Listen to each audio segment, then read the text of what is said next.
Is it recording? Yes. Okay. All right. Good evening, everyone. Good evening. Right, we are back in a number of different ways. Back with the shir.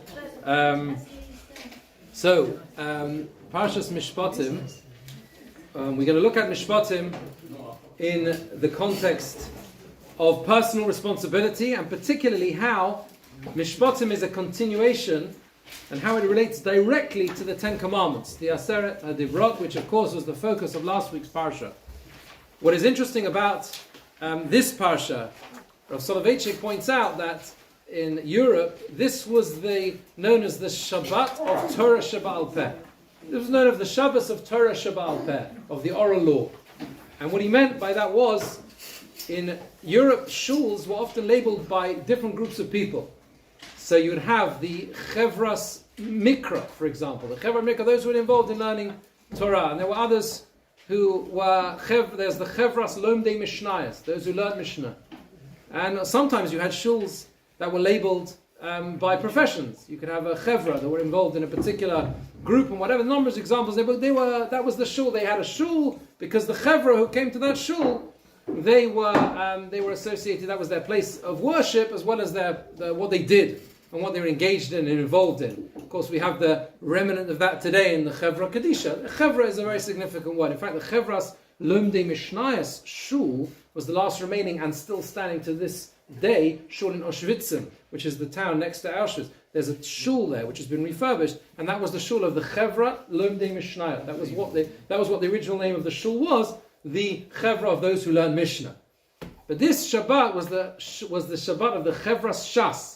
Chevras Shas, those who learn Gemara, and the significance of that was they used to perhaps make a Kiddush in the Shabbat. This was their week. And the reason for that is because this Parsha of all Parshiyot explains how we have this union between the written law and the oral law.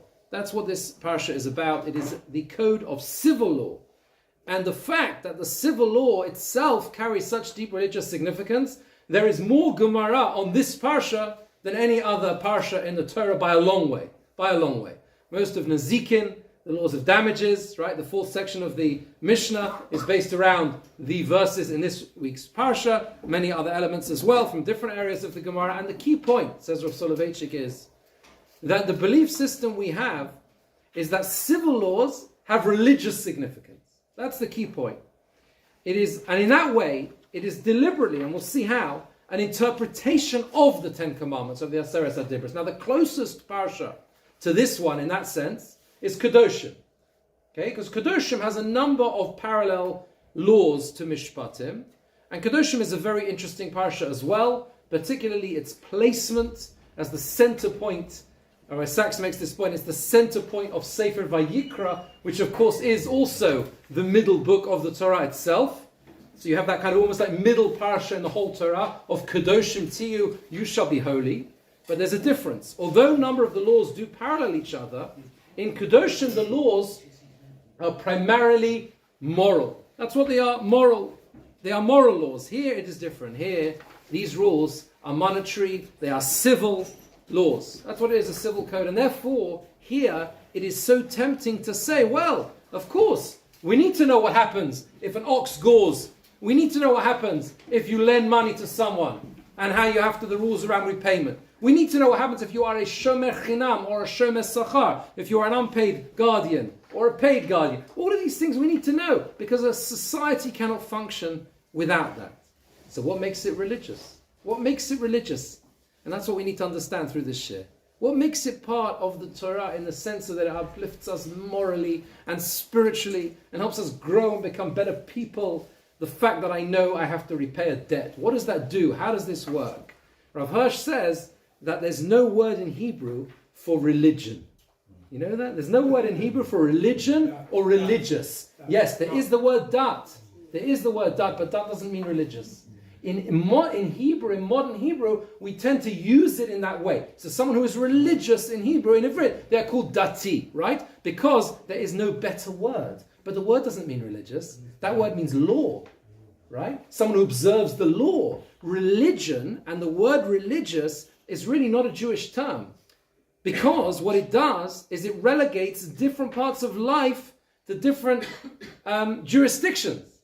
You understand? You're religious or you're not religious. Something is, this is part of religion and this is not part of religion. We have no word for that.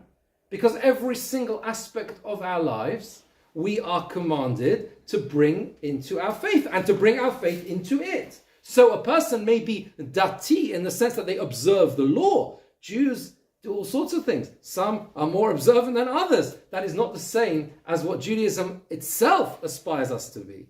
We're not meant to be a religion. We are meant to be a way of life that guides and informs every single decision we make. And that is how we have to, I think, approach this parasha. I'm going to show you a few examples of how that works. So look at the very first one on the source sheet. Those who wish to, as always, there's no need to use the source sheets. But if you want to see some of what we're going to talk about inside, then hopefully it will be helpful. So the Abarbanel has a beautiful exposition on the beginning of the parsha. The Abarbanel is such a key figure in Jewish history, let alone his seminal works on the Torah itself. He died in 1508, and one of his key roles during his long career was as treasurer of the King of Portugal, Alfonso. And in that role, he rose to real prominence in the court of the king in Portugal. There were at a stage in his life, he fled after he was in that role in Portugal. I think he fled to Toledo, or it might have been the other way around. It could have been he first was there. Things the other way around. He was first in Spain and then was part of the expulsion. The interesting thing about what he tried to do in his position was he tried to use, I think he had a significant personal wealth and the ability to raise funds himself to try and stop the expulsion from Spain in 1492. I'm not sure. I think it could have been the other way around. Worth looking that up. I think he was first in Portugal, went afterwards, left there and went to Spain. Because afterwards, when he was expelled from Castel, it was Toledo, that was where he was, and he went with the other Jews and left Spain. He went to various other places. But okay, this is something we can research another time. But he ends up eventually in Venice. He passes away in Venice in 1508. But interestingly, his attempts to bribe King Ferdinand and Isabella to stop the expulsion, they only had the effect of delaying it by 2 days. And the story is told that the reason why he was unable to be successful, because just at the moment when the king was about to be, perhaps think, this bribe of whatever it was, of 600,000 ducats or whatever they were trying to bribe him with, at that precise moment, the infamous Torquemada comes in and says, how on earth could you do this? You're going to betray the savior of the Christian faith. And therefore, he says he gave up, and therefore he wasn't able, in the sense, he said that to the king, and the king, of course, then didn't refuse to accept the bribe. So, as always, it's nice to know a little bit about the key figures that we are discussing. What does the Abarbanel tell us? He tries to answer the key question that many of the commentators ask, which is, why does this parasha open with the laws of the Eved Ivri, the Hebrew servant? So the first verse, which is chapter 21, verse 1, says, Ve'ela ha-mishpatim asher tasim lifneihem. These are the laws you shall place before them. And you would expect it to open with, something grand and monumental that affects all of us in all of our daily lives. It might be the laws of personal property and possessions. It might be the laws of... it could be theft, it could be murder, whatever it is, something at the pinnacle. Why does it talk about Kisikne Eved Ivri? That when you acquire a Hebrew servant, a Hebrew slave, Sheish Shanim Yavod, the laws of how he has to work for 6 years, and in the 7th year he goes free. And there are many different approaches to this. And the Abarbanel takes the following line. He says, source 1, V'husha Mishpatim O'ele. These laws, Ba'omro Khan, which are stated here, Lo Di'ali Yisrael, they are to make known to the Jewish people, Shahadiburim O'heim, that these words, Asher Shamu Ima Yosum Beinem Dvorim, these Diburim here means like the commandments. That really means Aseret HaDibrot, the 10 commandments. So that the commandments, Asher Shamu, that they heard on Mount Sinai, Ima Yosum Beinehem Diburim Ketsarim, even though in their eyes they seem to be short commandments. They were short statements. Dibur is really a statement rather than a command. 10 utterances is really a better translation of Aseret HaDibrot, right? Rather than commandments. Interesting. So these most of them, okay, that means certainly the latter, the second half of the 10 commandments, right? Yeah? Lo tirtzach, do not murder, do not commit adultery, do not steal. They are short instructions, which human intelligence will tell you that you need to keep, right? And most of them, the rest of humanity is also commanded. We have something called the 7 Noahide laws, right? Which include instructions not to murder and not to steal, etc. So it's a remarkable thing. Why is it that this becomes the pinnacle of our faith? These are not specific to us, right? Most of the second half of the Ten Commandments. Says the Abarbanel. Other nations in their lands, they have amongst them the same rules and regulations that are needed for the better functioning of society. And the key point, he says, is that Mishpatim, and particularly the way it opens, this parsha, is to teach us that this is incorrect, and we are mistaken if we understand things this way. She'ein hadover kain. Because the matter is not so, he says. Ki ba'osum hadvarim hakatzorim. Because in these short words, asher shamu, which they heard on Mount Sinai, yuchlelu mishpatim elokim rabim. Many laws which are godly are included within them. V'heim asher tziva lasum lifneihem. V'shelo asakein l'chol goy. And therefore, these are the laws which Moshe was commanded. Eila mishpatim. These are the laws which Moshe was commanded to place before them to understand the depth of those short statements and what they really mean. V'lochein, he says, and therefore, hischil me'adibros ha'acharonim. That's why he began with the latter instructions, the second half of the 10 Commandments, right? These laws, shehem hoyu yosek etzorim, because these ones were the shorter ones. In other words, they need the greatest explanation. They need the explanation which we need to study immediately. What do you mean? What does it mean to develop an attitude of lo tignov, lo tirtzach, not to steal, not to murder? And he explains how this works. Ukeneged lo tirtzach, so corresponding to the law and the instruction not to murder, heve mini horetzicha she'efsha sheyaseh ha'odom lachaveru. The Torah says there's a number of different ways that a person can, quote unquote, murder someone. It's not as simple as you think. V'horishon mehem. And the first of them is, the first way, he says, you can take away a person's life if you acquire them as a slave. If you enslave that person their entire life, that is like murder when a person is still living. Elsewhere in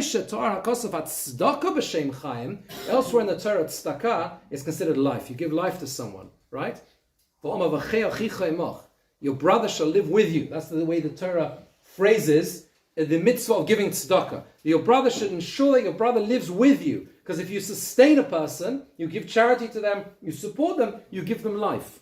Kacha, so too, Yachis ha'ishtabdus, the enslavement of someone, shu hefech hatzedakah, which is the opposite of righteousness, of giving charitable things to a person, that is considered to be, and it's attributed to, Iritzicha. It's contributed to murder.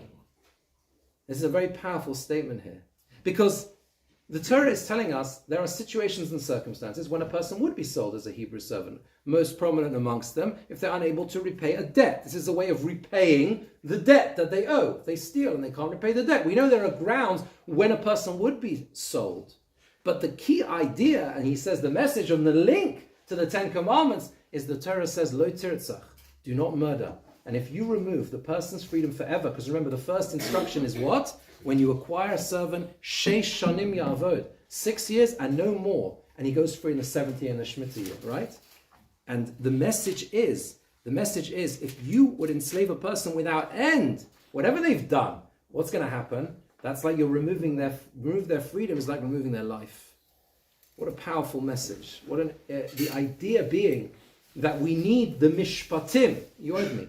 We need the Eila Mishpatim. We need these laws to be explained, to expand on what it means, lo tirtzach, not to kill. And that changes our perspective, and it changes how we look at life itself. It begins to ensure that we become and remain moral people. If we don't understand the value of what freedom is, then what have we gained? As a people, what have we gained? We were slaves in Egypt. We left and we became free people. If we do not begin our journey into what it means to live as a free nation with the concept of how bad and negative it is to enslave someone else, then we failed. We haven't achieved anything. We haven't been able to grow and become the people that we need to become. And that's what he means. It's ritzicha b'chayim. A person can murder someone, God forbid, even though they are still alive. It's interesting that Rabbi Barbanel, one of the stories that's told about him is that there was a time when King Alfonso captured a place in Morocco called Arzila. And in that place there were Jewish slaves. He took Jews, from that place and enslaved them. And the Abarbanel is said to have tried to raise a lot of money in order to ransom them, in order to rescue them from enslavement. It's always nice when you see that tie-in between an idea on the parasha and the way these great figures live their lives. Second idea, the Be'er Yosef, Rabbi Yosef Dov Salant, he says the following idea on Mishpatim. He takes another idea and he says, and this is part of a much longer piece where he's expanding in a similar way on how we are to understand why these elements and what it means to widen the circle of Mishpatim. Mishpat means law, it means justice. And yet, some of these laws seem the opposite of justice. They seem to be things which are purely chesed, which are kindness. Yet they are included within the word Mishpatim. And he gives an example. Let's see the pasuk first inside. Chapter 22, verse 24. Chaf Beit, Chaf Dalet, so we jump around a little bit. So chapter 22, verse 24.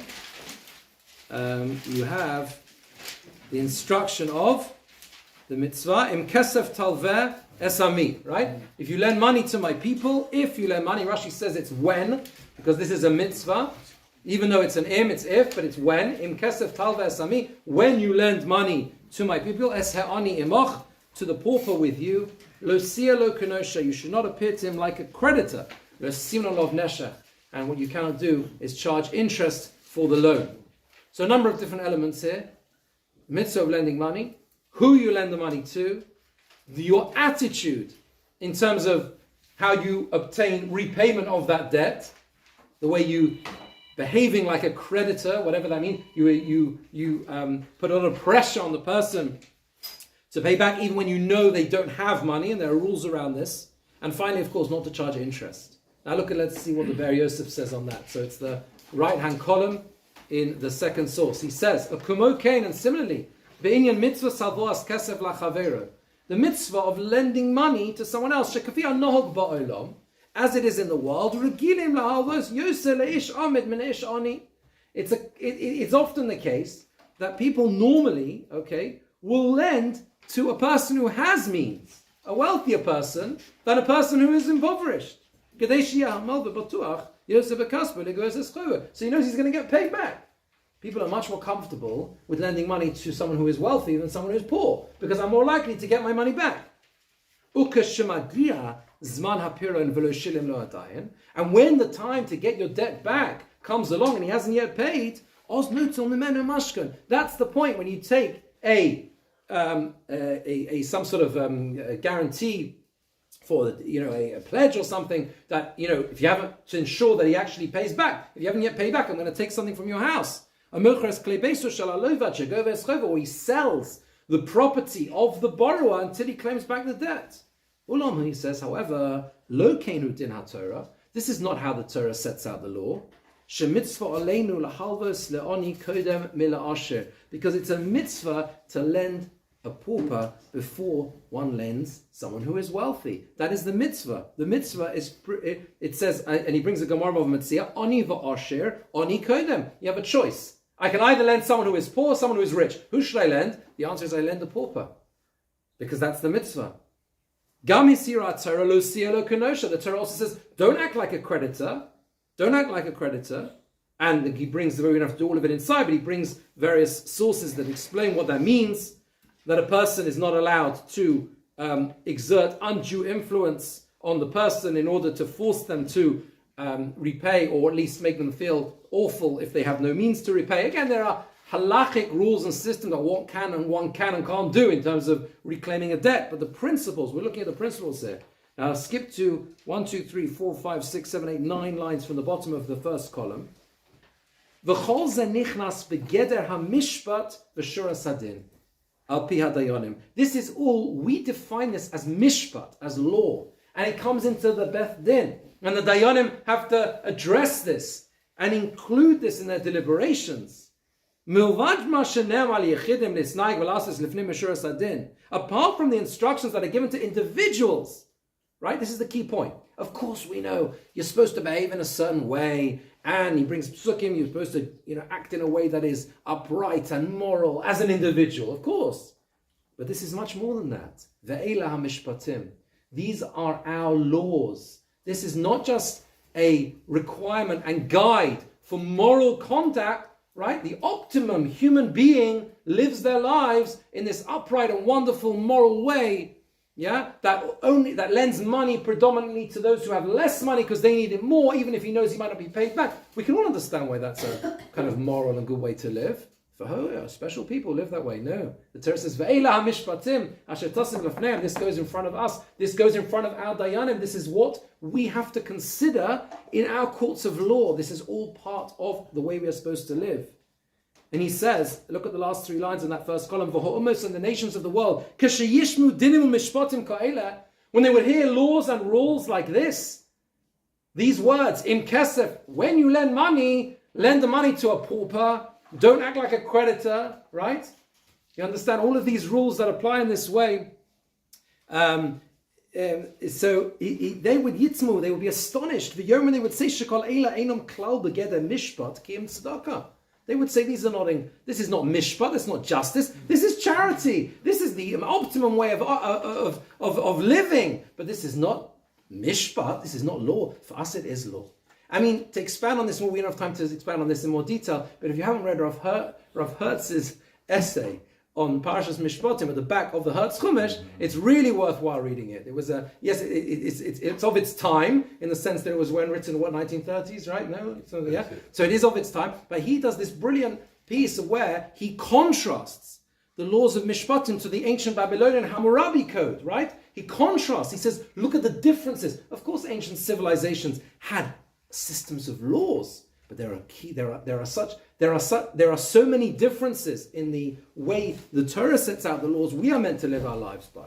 And he says, look at the top of the next column, Ulam Lokein. So I'm giving you some extra homework for read over Shabbos. Ulam Lokein Yisrael she'omdu al Har Sinai. It is not the same with the Jewish people who stood at Har Sinai. You can skip a few words. He talks about how we became spiritually significant in that way. We were on the level of angels. Skip a few lines. We are able to understand all these laws, but that this is judgment, this is the strict letter of the law, and it's not just tzedakah. And therefore he says, therefore, immediately after receiving the Torah, Har Sinai, and the revelation at Sinai, we became uplifted in this incredible spiritual way. Then at that moment, Hashem said to Moshe, Ve'ela ha-mishpatim, these are the laws that shetasim l'fnei shall place before them. Because now we are in the place where we are able to understand what it means to appreciate civil law being spiritual law. That's the key point. And therefore, beforehand he says, we wouldn't have had that attitude. He brings, just to summarize the rest of what he says, in end of Parashat B'Shalach it says, that when they approached one of the key journeys they journeyed to before they got to Mount Sinai, it says, Sham som lo chok u'mishpat v'sham nisol. They placed there a statute and a judgment. There were certain judgments that were given to them in that place. The place was called Mara, because the water, which was bitter, became, etc., the water became sweet. The whole episode that took place there, it's in the towards the end of B'Shalach. Why there is it referred to chok u'mishpat? Chok means a statute. Usually we refer to a statute, a chok, as something that we don't understand the reason, the rationale. Classic example being the red heifer, the Parah Aduma, right? Why is it that provides purity, right? This is the key example of something which we don't understand the reason. There it says, chok u'mishpat. Before the Torah is given, our attitude to mishpatim, to civil law, can also be, it's a chok, we don't necessarily understand all the rules, but societies have to act that way. Now it's different. Now we understand why the laws that we are given are set out in this way, because now we understand how we have to live our lives as moral people. Okay, so let us see a fascinating Ibn Ezra, which I think also is, it continues this theme in how we can understand the cryptic psukim, which many commentators, the truth is we don't struggle with it because we've known always since the onset of the oral law was written down, and even of course well before in an oral tradition, that the words which talk about ayin tachas ayin, an eye for an eye, were not meant to be understood literally. It means payment. So if you want to look at the psukim inside, it is in chapter 21 verse 24, Chof Aleph Perek Posuk Chof Dalet, right? So it says when a person injures someone else, the previous pasuk says nefesh tachas nefesh, a life for a life. Then it says ayin tachas ayin, an eye for an eye, tooth for a tooth, a hand for a hand, a foot for a foot, etc., etc., etc. Right? Now, this series of words is understood, and each part of it, every bit of it is expounded and explained in a different way. There's more Rashi on Parashas Mishpatim than any other parasha in the Torah, because every bit of it needs explaining in detail. But the sages in Masechet Bava Kama go to great length to explain how this doesn't mean literal eye for an eye. It's a monetary payment which replaces which a person has to do if a person injures someone in a certain way, and how that monetary payment is worked out is extensively discussed. But in the 10th century, there was a group of people who were quite well known, and they were known as the Karaites. And the Karaites believed, and the Rambam has many dealings with them in Egypt. There was a large Karaite community in Egypt, and there were other places as well. And the Karaites believed, they didn't believe in the oral law. They didn't believe in the oral law. Now, having no oral law and only the written law, remember how we started the shir, this was the Shabbat of the oral law, it leads to absurdities. It leads to absurdities because there is so much of the Torah that you cannot understand from the written word alone, and there must have been an explanation given with it as to how to apply and understand these laws. And there's so many different explanations of that, ideas and that kind of clarify that. Famously, the most famous example perhaps is the Karaites would spend Shabbat in the dark and cold, because it says, Lo tuvaru eish b'chomesh v'seichem b'yom HaShabbat. You should not have any fire burning in your dwelling places on Shabbat. And they had no fire in their dwelling places on Shabbat. And therefore, it was cold and dark. And there was nothing, because they didn't have an oral law which explained that you cannot light the fire on Shabbos, but you can have the fire burning from before Shabbat. Right? Simple explanation, simple example. And there are many, many other examples of this as well. So in the 10th century, there was a great Gaon, one of the Gaonim, whose name was Rav Sadia Gaon. He died in 942, the 10th century. He lived he was the Gaon, which was the name, the honorary title given to the leading rabbi in various places in Babylon. And he was in the town of Surah, right? And he was appointed as Gaon of Surah, and he was the leader of the community. They were appointed, the rabbinic leaders were appointed by an individual called the Reish Galuta, or the Reish Galusa, which was the exile ark, almost like the, you know what the right term for it is, but he wasn't the sort of the rabbinic leader. Yeah, a little bit, president of the Jewish community, but that's not really, it's a little bit more than that. But anyway, he appears in a number of places in the Gemara, in the Talmud Bavli, Babylonian Talmud, as you'd expect. So Rav Sadia Gaon, who is an incredibly important figure in the history of our tradition, he was appointed in Surah in Babylon, and he, in a few places in his commentary to the Torah, the Ibn Ezra, of course lived a few centuries later, still very early, he brings debates, or at least certain cases of debates, between Rav Sadia Gaon and someone called Ben Zuta. Not exactly clear who Ben Zuta is. There are scholars who identify him as a famous Karaite scholar whose name was Ben Atta. And we find his works and some of his writings in the Cairo Geniza, which was the repository of documents from Old Cairo, buried in the Ben Ezra, kept in the Ben Ezra synagogue, which were preserved because of the dry conditions, and they're a fascinating history of that community. So, in this piece of the Ibn Ezra, on this week's Parsha, he brings a debate between Rav Sadia and this Ben Zuta about this verse. Omar Rav Sadia, source number 3. Lo nuchal lefarish ze pasuk kamashmo. Rav Sadia says, we cannot explain this verse according to its literal meaning, that if you poke someone's eye out, they poke your eye out. Why not? Why not? He says, logic. Ki im odom hika ein chavero. Leave aside the fact that it sounds barbaric. Ki im odom hika ein chavero. If a person puts out someone's eye, the sora shlishis are einov, and he removes a third of his eyesight, it is impossible, it is not justice, to try and inflict exactly the same wound on the other person. So it's a simple logic, it can't be this way. You can't do the same damage, right? If a person loses a third of their eyesight, how can you make the other person, suffer exactly the same result? Or maybe he'll lose all his eyesight, right? And he says it's even more difficult to understand the rest of it. Like the person who suffers a kviyah, it's like a burn or a petza, right? A wound, a chabura, right? Maybe he'll injure him in such a way that he might die from it. You can understand the logical argument. Ve'ein adas sevela is impossible to understand and bear this. Omalo ben Zutta. Ben Zutta responded by quoting a number of different verses in the Torah which seem to imply this. It says, as a person, just like a person puts a blemish in someone, so shall be done to him. And then the rest of the piece is really backwards and forwards between Rav Sadia Gaon and Ben Zutta. And Rav Sadia brings various supports for his position. And eventually, we skip a few lines. Ben Zutta says to him, this is 1, 2, 3, 4, 5, 6 lines up from the end.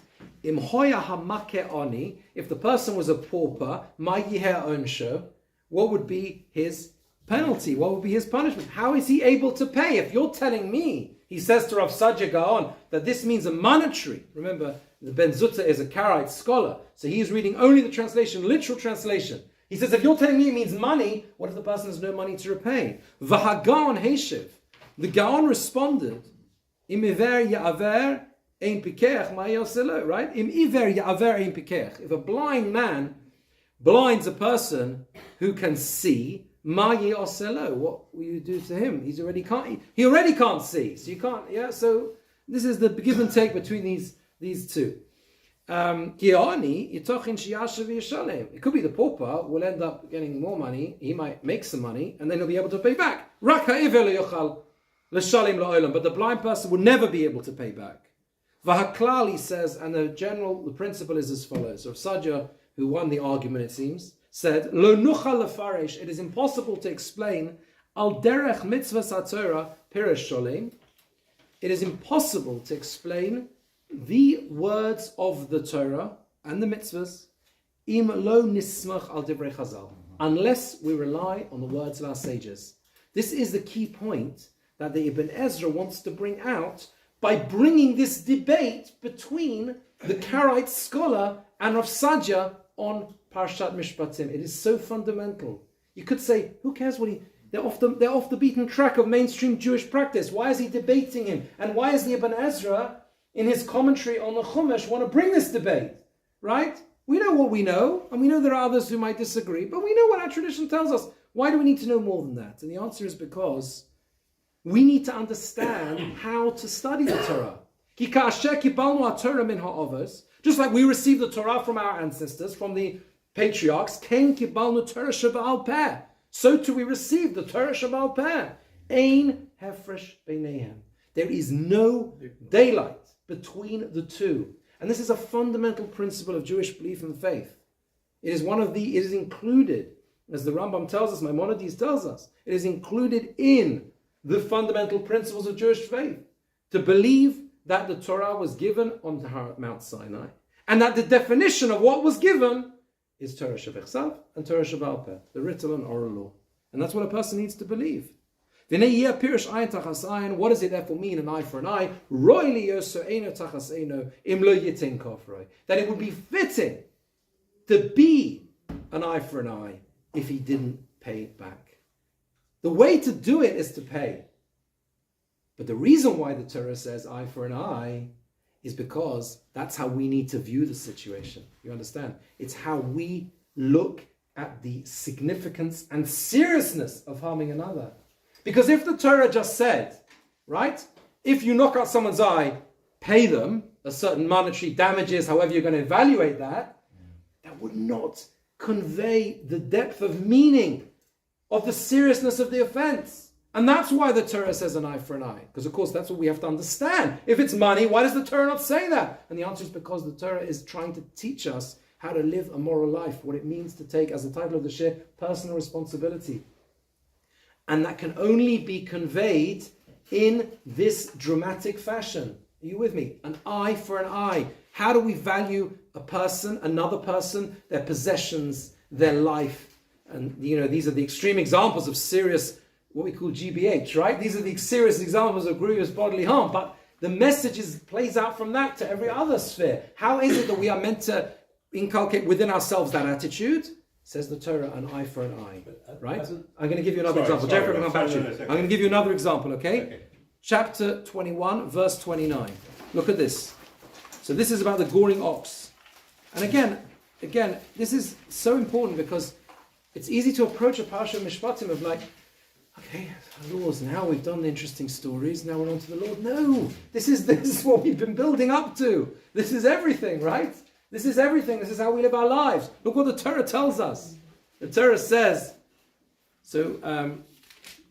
it says like this: if you have a goring ox, there are different rules about oxes that gore. If the ox gores, if the ox has gored 3 times, it's already become what we call a goring ox, a shor muad. It's become something, a ox that is clearly a dangerous animal. Okay? And the owner is warned.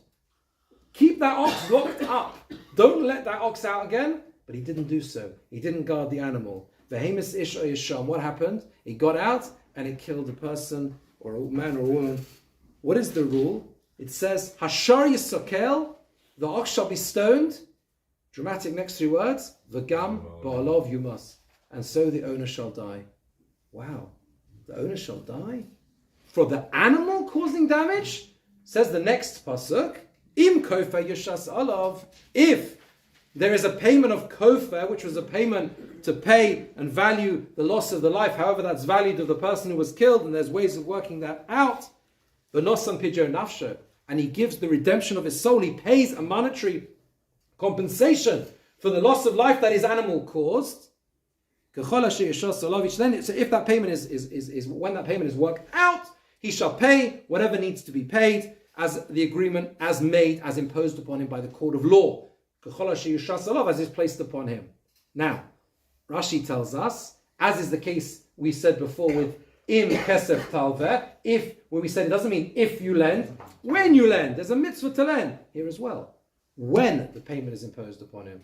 The person never dies. He's never killed for his ox damaging. We don't impose a capital offense for one's animal killing someone else. Even if the animal is dangerous, even if a person was negligent, right? We would have interesting different ways, whatever we would categorize such a crime in a contemporary court today. But the point is, it's not a capital offense. And the Torah tells us that. He's got a monetary payment. So why does it say v'gam ba'alav yumas? Why does it say so the owner shall die? He's not going to die, right? There's going to be a monetary payment. It's just the same thing. Do you understand? The Torah wants to impress upon us that really, he should die. Really, he should. If he was so negligent with such a dangerous item that he has in his house, and he didn't lock it up properly, and he killed someone after he'd already killed twice, really, he doesn't deserve to live. How can you do that? How can you be so negligent in the way you conduct yourself with other people? You understand? So yes, of course you pay. And you don't have to, the person does keep their life in this sense. But again, it's about an attitude. It's about understanding how we are meant to develop that approach within us. Only in this way do the moral laws we live become possible, become real. Only through this do we understand what it means to live a moral life. Because we have gone on a trajectory from slaves in Egypt to cross the sea, to faith, belief in God, the idea of receiving the 10 Commandments. And that those 10 Commandments are not dry laws. They are not laws that are abstract. Because within this parsha, they play out and they are fleshed out in great detail. And the detail is not simply do this, don't do this, do this, don't do this. It develops a belief system within us, a moral code that helps inspire us to live. And that's how we live our lives. And that's how these laws are so relevant today, even if you don't own an ox. You need to know this because we need to know how we're meant to live our lives. Another example of this, very briefly, is in Ibn Ezra, number 4. When you look at chapter 22, verse 14, the Torah suddenly switches from civil law to law that applies with a person with a terrible abuse that might be committed. Yeah, sorry, chapter 22, verse 15. Sorry, 15, it's a mistake. 15, yeah. Tesvov. V'chiyafata ish b'sula shelo erosa. If a person seduces a young girl who's not married, And he goes on to talk about what happens in that such a situation, a case of seduction, terrible crimes. Look at the one line Ibn Ezra in the sheets. Hishlim ledaber al genevas momon. The Torah has now completed the section about theft of monetary possessions. Va'ata, and now yedaber, the Torah discusses al genevas halev, and what it means to steal a person's heart. And hu hamafata, that's a seducer. That's what a person does. Doesn't steal financially. It's much worse in that sense. You understand, yeah? Because this is the way he's behaved. And he says, and the Torah speaks in a normal situation where a person would normally, horrifically, often commit this crime with someone who is young, who is impressionable, right? And able to be seduced in that way because they are young. You understand? Again, there's a path, there's a trajectory, you understand? You're meant to develop a certain attitude of personal responsibility in respect of other people's possessions. Because if a person doesn't do that, it will never stop at only monetary crimes, right? It will go on to serious infringes of personal privacy and freedom, etc., etc. And that's why it leads on to these type of offenses, such as the laws around seduction. Do you understand? Those words, it talks about from genevat mamon, from theft of money, to genevat halev, what it means to steal a person's heart and how horrific that is. So we are running out of time, which means we won't be able to do all of the other sources, but that's okay because we have covered a significant amount of what we've done through this. Well, let me share with you just one further thought, which is based on the Ramban at the bottom of this sheet. There is a very cryptic series of psukim, and this will hopefully kind of tie up everything we've spoken about. If you look at chapter 23, verse 20, the second half of the parasha doesn't deal with the laws of Mishpatim. It really goes back to the completion of the description of the giving of the Torah, right? The giving of the Torah. And in chapter 23, verse 20, there's a very cryptic series of verses which all the commentators struggle with. I will send an angel in front of you, to guard you on the way, and to bring you to the place that I have prepared for you. Be very careful. Listen to what the angel has to say. Al tamabo, don't rebel against him. He's not going to be able to bear your sins. Because my name is within him. And then he goes on to say, if you listen to his voice and you do everything I've spoken to you, then I will basically deal with your enemies. My angel will go before you. Malachi lefanecha, will bring you to the land of the Canaanite nations. And it goes on to say how you have to serve Hashem and not be led astray by all the idolatry that you find there. Okay, who's the angel? Who is this angel?